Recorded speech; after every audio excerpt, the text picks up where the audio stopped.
नमस्कार बच्चों, स्वागत है आप सभी का हिंदी पाठशाला में।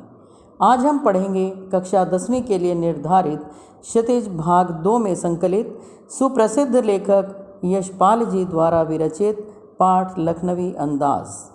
बच्चों, पाठ पढ़ने से पूर्व आइए जान लेते हैं पाठ के लेखक यशपाल जी का संक्षिप्त जीवन परिचय।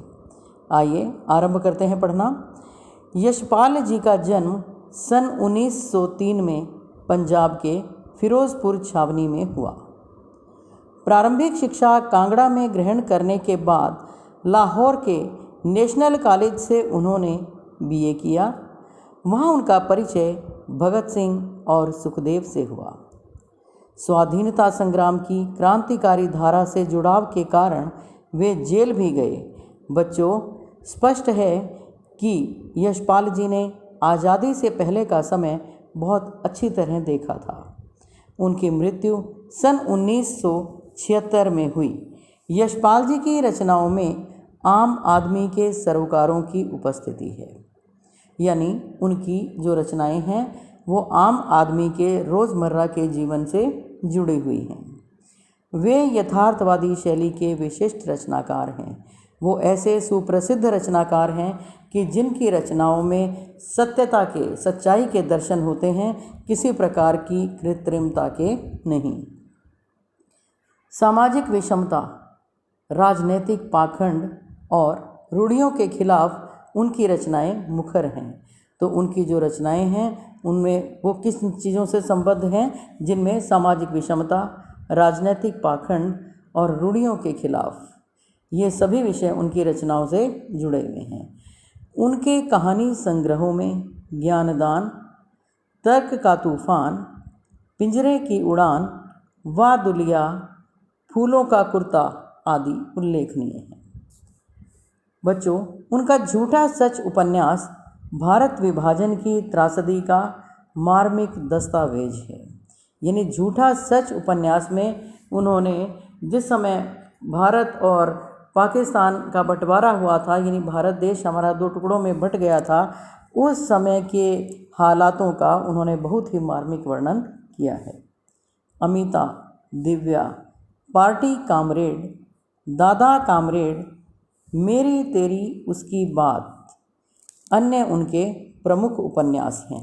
और बच्चों, भाषा की स्वाभाविकता और सजीवता उनकी रचनागत विशेषता है।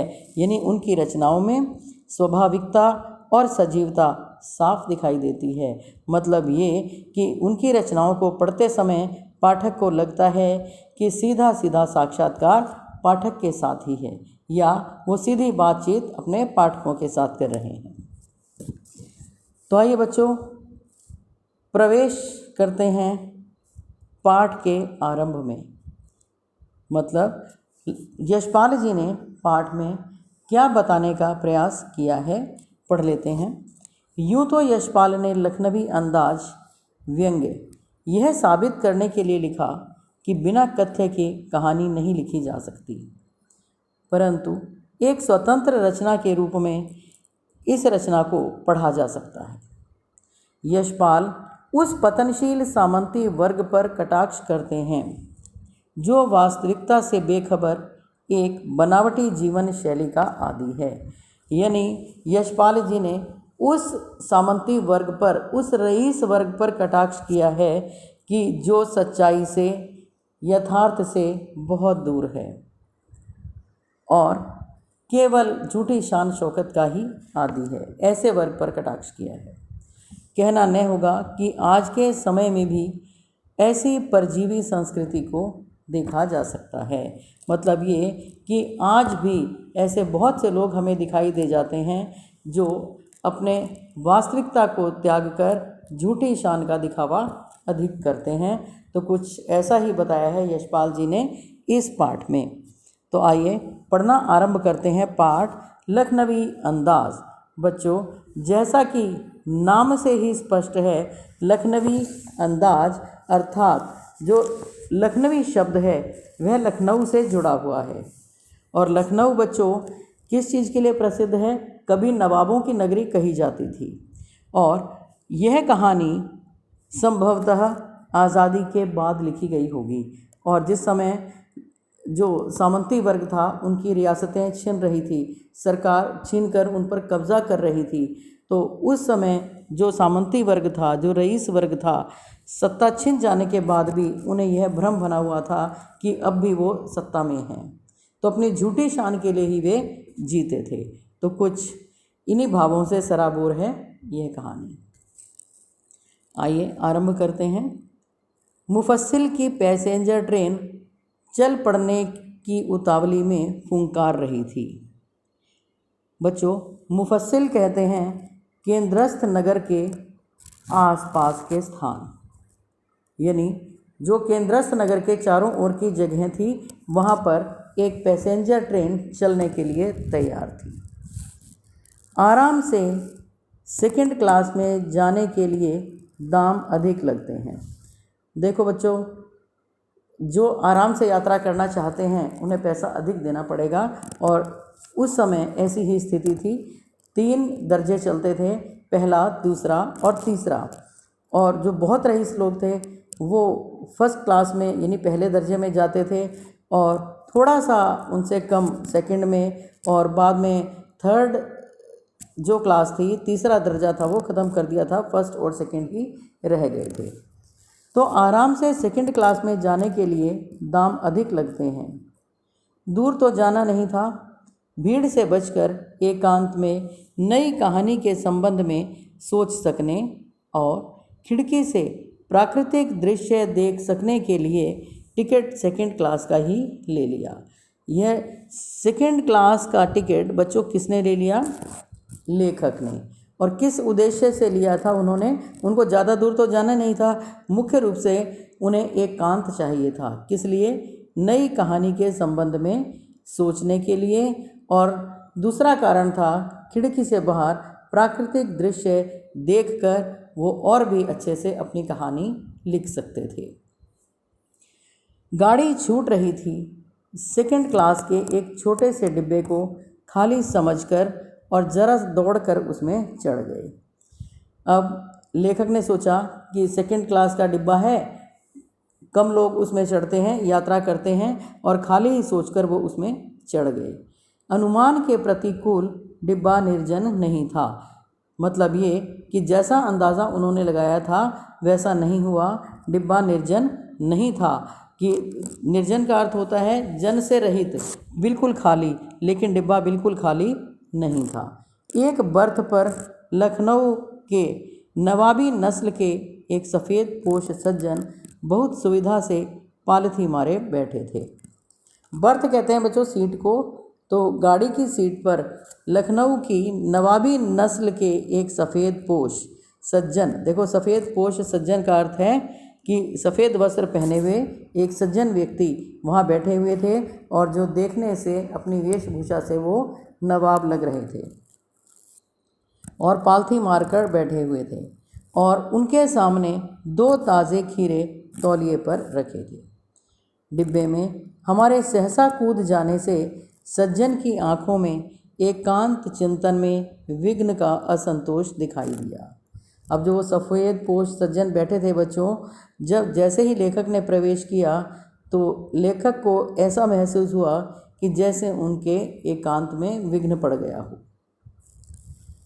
सोचा हो सकता है यह भी कहानी के लिए सूझ के चिंतन में बैठे हों, या खीरे जैसी अपदार्थ वस्तु का शौक करते देखे जाने के संकोच में हो। तो इसका अनुमान लेखक ने यह लगाया, हो सकता है वे भी उनकी तरह कुछ कहानी लिखना चाहते हों, तो इसीलिए अकेले बैठे हैं और खिड़की से बाहर देख रहे हैं। अथवा अपदार्थ वस्तु, खीरे जैसी, अपदार्थ का मतलब खीरे जैसी छोटी वस्तु, कि जिसे आम आदमी गरीब लोग जैसे खाते हैं, तो उसका शौक करते हुए देख लिया गया, और इस कारण वे संकोच से भर गए हों। अकेले होते तो बच्चों को खीरे आराम से खा लेते, लेकिन लेखक के आने से उन्हें लगा कि ये क्या सोचेगा, देखो खीरे जैसी छोटी वस्तु खा रहा है, हो सकता है वो इसलिए संकोच से भर गए हों, ऐसा लेखक अनुमान लगाता है। नवाब साहब ने संगति के लिए उत्साह नहीं दिखाया। हमने भी उनके सामने की बर्थ पर बैठकर आत्मसम्मान में आंखें चुरा लीं। तो बच्चों, नवाब साहब ने, जब लेखक ने डिब्बे में प्रवेश किया तो सामान्य रूप से क्या होता है, जब हम अकेले बैठे हैं और कोई आ जाता है तो मन में खुशी होती है, चलो एक और आ गया।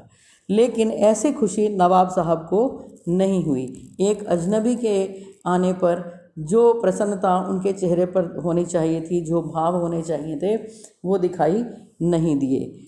तो लेखक ने भी क्या किया, वहाँ पर आराम से उनके सामने वाली बर्थ पर बैठकर आत्मसम्मान में आंखें चुरा ली, मतलब उनसे दूसरी ओर उन्होंने देखना आरंभ कर दिया। ठाली बैठे कल्पना करते रहने की पुरानी आदत है। नवाब की असुविधा और संकोच के कारण का अनुमान लगाने लगे।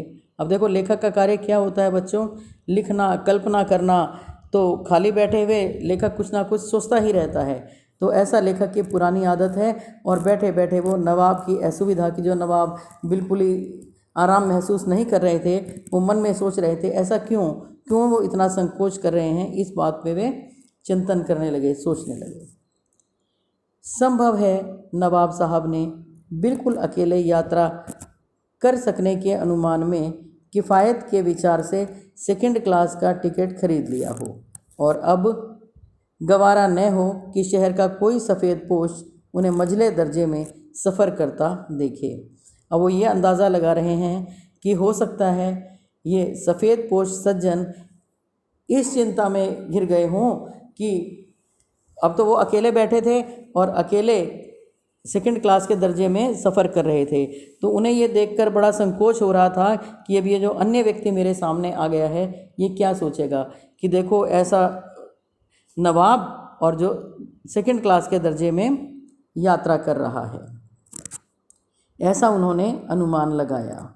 या फिर ये हो सकता है कि शहर का कोई सफ़ेद पोश उन्हें मंझले दर्जे में सफ़र करता देखे, कि अगर मानो कोई शहर का अन्य व्यक्ति उन्हें देख लेगा तो कोई क्या कहेगा कि देखो इतने बड़े नवाब और कैसे दूसरे दर्जे में सफ़र कर रहे हैं। और ऐसा ना हो, वक्त काटने के लिए उन्होंने खीरे खरीदे होंगे और अब किसी सफ़ेद पोश के सामने खीरा कैसे खाएं, अथवा अकेले सफ़र काटने के लिए उन्होंने खीरे खरीद लिए होंगे और लेखक के आने के बाद अब वो सोच रहे हैं कि कैसे किसी के सामने खीरे जैसी छोटी वस्तु को ग्रहण करें। हम कनखियों से नवाब साहब की ओर देख रहे थे। नवाब साहब कुछ देर गाड़ी की खिड़की से बाहर देखकर स्थिति पर गौर करते रहे। ओह, नवाब साहब ने सहसा हमें संबोधन किया। आदाब अर्ज़, जनाब खीरे का शौक़ फरमाएंगे। देखिए, आदाब अर्ज़ उर्दू भाषा का शब्द है। आदाब अर्ज़ का अर्थ है नमस्कार करना, अभिवादन करना। तो अचानक उन्होंने लेखक को नवाब साहब ने संबोधित किया और उन्हें अपनी भाषा में नमस्कार किया, अभिवादन किया और पूछा, क्या जनाब खीरे का शौक़ फरमाएंगे? तात्पर्य कि आप क्या खीरा खाएंगे? नवाब साहब का सहसा भाव परिवर्तन अच्छा नहीं लगा। भांप लिया, आप शराफत का गुमान बनाए रखने के लिए हमें भी मामूली लोगों की हरकत में लथेड़ लेना चाहते हैं। जवाब दिया, शुक्रिया, किबला शौक़ फरमाएं। और जब उन्होंने पूछा, क्या आप भी खीरे का शौक़ फरमाएंगे, तो लेखक ने कहा, नहीं, किबला आप फरमाइए। किबला का अर्थ है आप, कृपया आप ही ग्रहण कीजिए। नवाब साहब ने फिर एक पल खिड़की से बाहर देखकर गौर किया और दृढ़ निश्चय से खीरों के नीचे रखा तौलिया झाड़कर सामने बिछा लिया। नवाब साहब ने ध्यान से उन खीरों को देखा और फिर अपने पास रखा तौलिया झाड़कर सामने बिछा लिया। सीट के नीचे से लोटा उठाकर दोनों खीरों को खिड़की से बाहर धोया और तौलिए से पोंछ लिया। जेब से चाकू निकाला, दोनों खीरों के सिर काटे और उन्हें गोद कर झाग निकाला। तो बच्चों जानते हैं दोनों खीरों के सिर क्यों काटे? देखो, पहले जो था देसी खीरा होता था ना, वो कड़वा होता था और ऊपर से उनके सिरे को काट कर नमक लगाकर थोड़ा घिस करके रगड़ करके कड़वापन उसका निकल जाता था। तो लेकिन आज तो ऐसा नहीं है। तो उस समय जो उनके पास खीरे थे उसका उन्होंने क्या किया कि पहले उनको काटा, उस पर नमक डाला और उनको घिस करके आपस में उसका कड़वापन दूर कर लिया। और फिर क्या किया उन्होंने, उन्हें गोद कर झाग निकाला, उसका झाग निकल गया, यानी कड़वापन दूर हो गया। फिर क्या किया नवाब ने, फिर खीरों को बहुत ही एहतियात से, एहतियात का अर्थ है सावधानी से, तो बहुत ही सावधानी से उन्होंने छील कर फाँकों को करीने से तौलिए पर सजाते गए और काट काट कर छील कर खीरे की फाँकों को उन्होंने अपने सामने तौलिए पर रख दिया। अब लखनऊ स्टेशन पर खीरा बेचने वाले खीरे के इस्तेमाल का तरीका जानते हैं। ग्राहक के लिए जीरा मिला नमक और पिसी हुई लाल मिर्च की पुड़िया भी हाजिर कर देते हैं। तो नवाब साहब ने बहुत करीने से खीरे की फाँकों पर जीरा मिला नमक और लाल मिर्च की सुर्खी बुरक दी। अब बच्चों उन्होंने जो खीरे को काटा था और बहुत ध्यान से उस पर जीरा मिला हुआ नमक और लाल मिर्च उस पर बुरक दिया, यानी छिड़क दिया। और उनकी प्रत्येक भाव भंगिमा और जबड़ों का स्फुरण से स्पष्ट था कि उस प्रक्रिया में उनका मुख खीरे के रसास्वादन की कल्पना से प्लावित हो रहा था। अब देखने से लग रहा था कि जब वो नमक मिर्च लगे हुए खीरों की ओर देख रहे थे तो उनके मुख में अवश्य पानी आ गया होगा। प्लावित का मतलब पानी से भर जाना, तो उनके मुख में पानी आ गया होगा, यानी वो खीरों को खाना चाहते थे। और हम कनखियों से देखकर सोच रहे थे मियाँ रईस बनते हैं, लेकिन लोगों की नज़रों से बच सकने के ख्याल में अपनी असलियत पर उतर आए हैं।